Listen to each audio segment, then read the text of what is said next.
The map of the afterlife.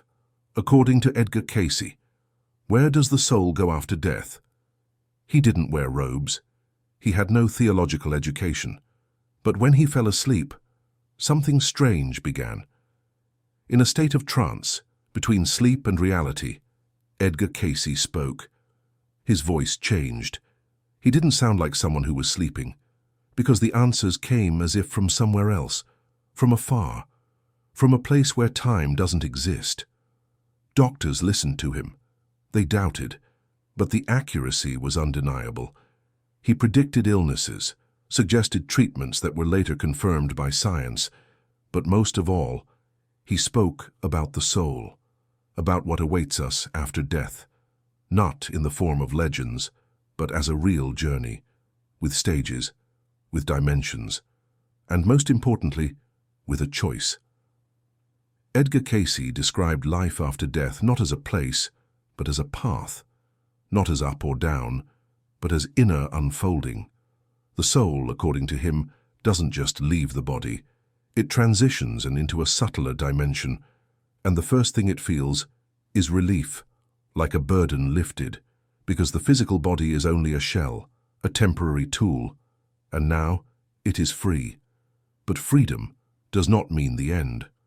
According to Cayce, after death the soul passes through planets, but not in the literal sense. These are not celestial bodies, but energetic levels corresponding to certain spiritual qualities. Each level is a trial, a reflection of the inner state. What the person carried inside throughout life becomes the surrounding reality. There is no deception there, no masks, only truth.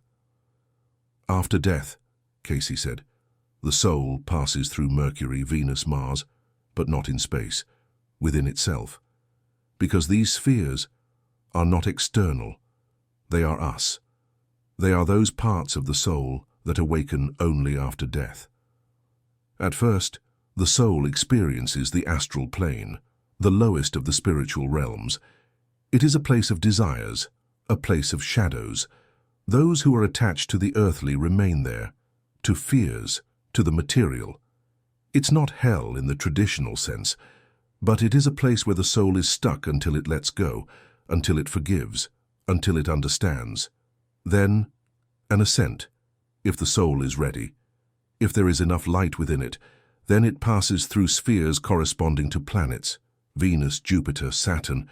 This is not space, these are inner realities. Venus, the sphere of love. Those who lived for others will be here. Jupiter, the sphere of wisdom, of teachers. Saturn, the sphere of karma. Here the soul encounters what was left unlearned, what hurt, what was broken, and only after that, the soul comes to a choice, whether to go further or return, because according to Cayce, reincarnation is not a duty, it is a choice. The soul agrees to return if it has not yet completed its lesson, and it is not punishment, it is love, it is a chance. There is no hell, there is only the state of the soul, Cayce wrote.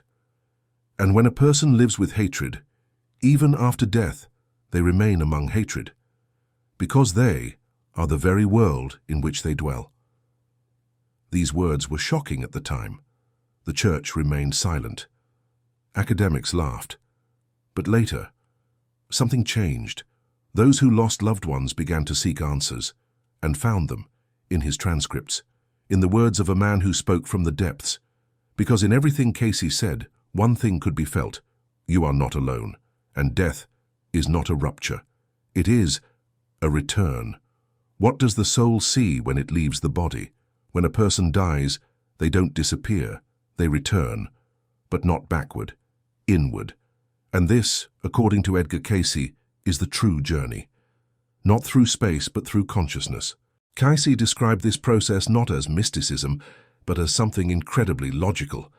The soul is energy. It has no body, but it has memory. It has experiences. It has intentions. And this is what becomes the pass to a particular sphere after death.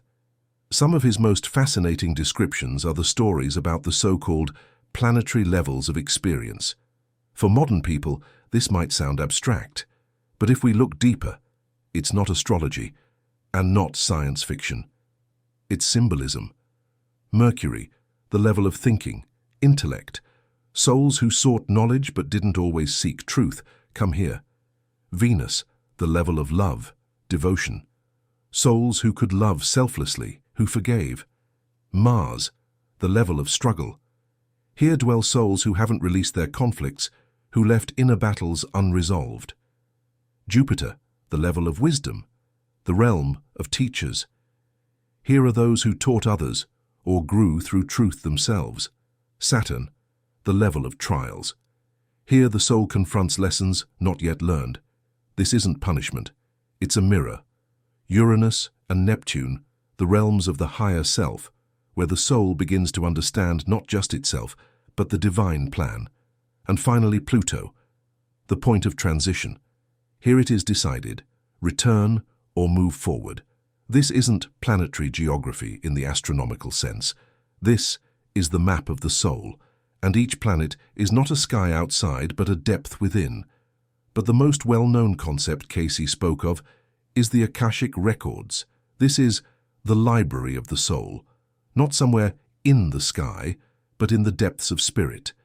Cayce said that every thought, every word, every action leaves a trace, and these traces are preserved, not for judgment, but for growth, because the soul does not return empty-handed. It carries experience and memory, and it is in the Akashic Records that it reads where to go next, what must be understood, whom to meet, what to complete. And in this, karma is not a sentence, it is a compass. Every soul comes into this world with a purpose, and every soul leaves it with a lesson, Cayce said. Then comes the moment of choice. Not all souls want to return immediately. Some stay there a long time in the light. Some return quickly on a mission.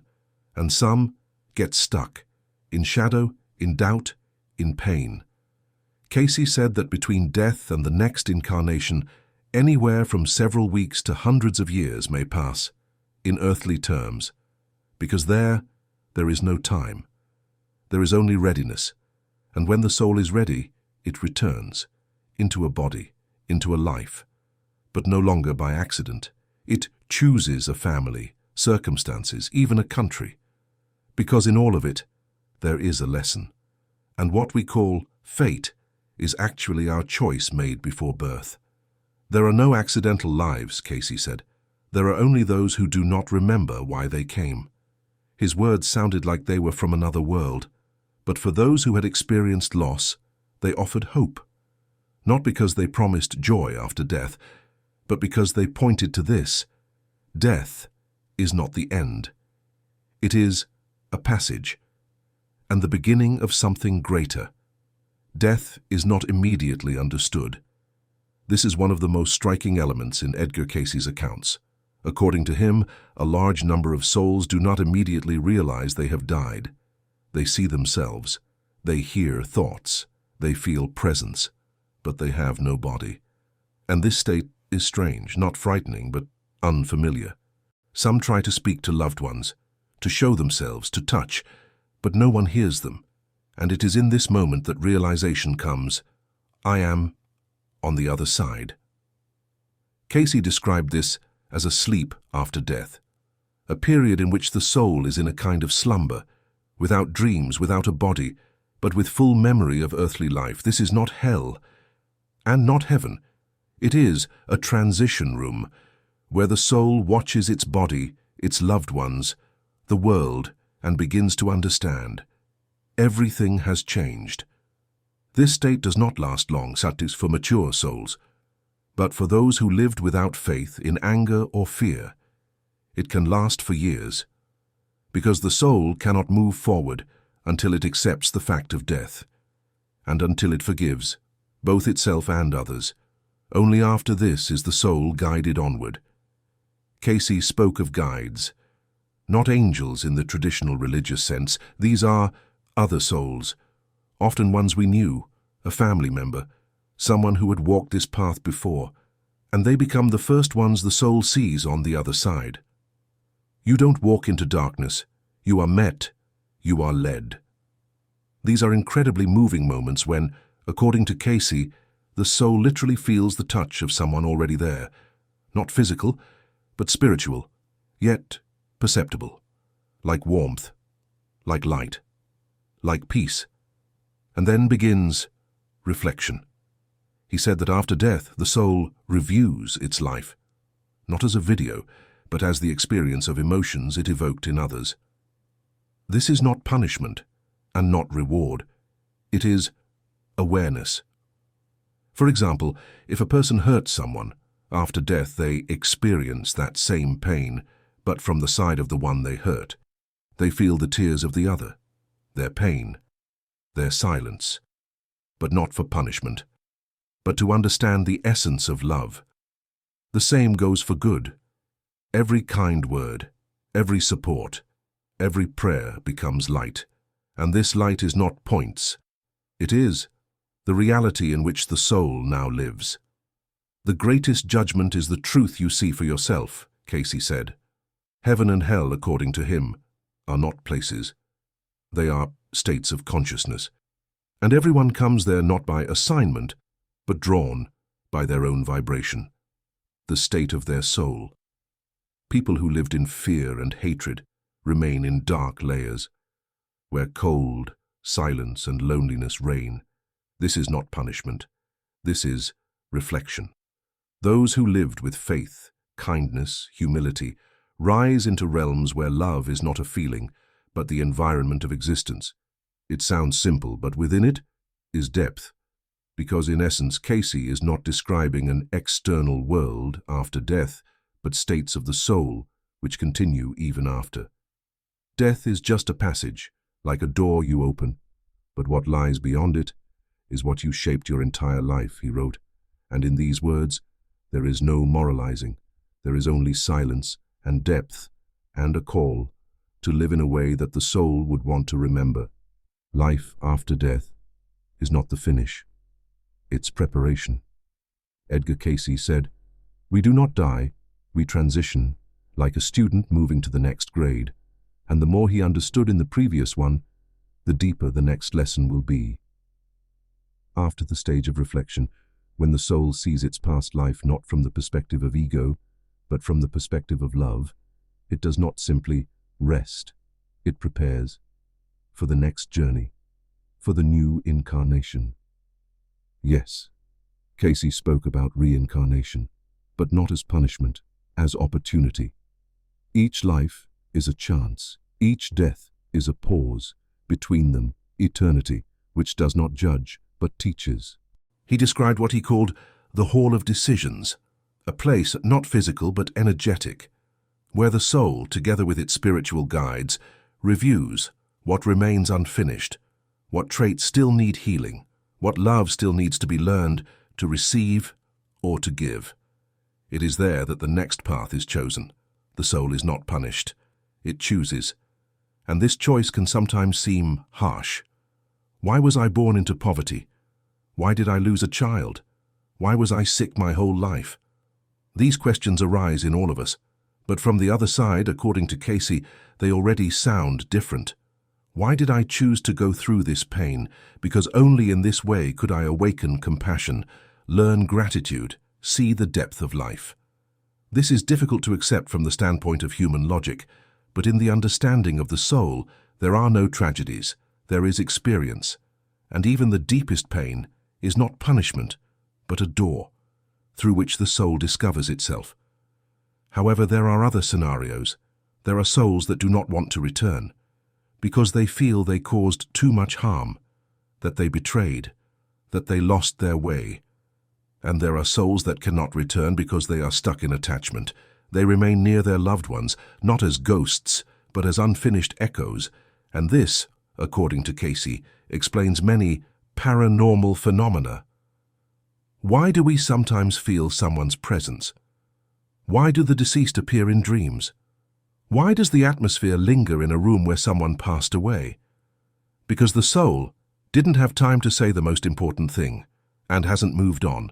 That's why Cayce emphasized it's important to let go, to forgive, to speak love aloud, while there is still time. The living struggle because they fear loss, and souls fear being forgotten. And now, the brightest part. Cayce shared that some souls, having completed their earthly cycles, no longer return.